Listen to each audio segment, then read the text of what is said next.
Hi, how are you? Hi, bro. Hi. See, there is one out here. What people mostly take for the breakfast, like here?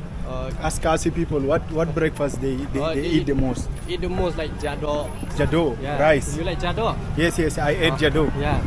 So there is just one thing I found different, guys. Like Shillong and any other state of India, like here, guys, people have their own local breakfast, right? Like when I go to hi, when I go to other part of India, maybe say New Delhi, like South and North India, guys. Their breakfast, you all know it, right? They always go for idli, puri, dosa, and how do you call again? Like the round one, bonda. Yeah, this is the most consumed breakfast in most of the state in India.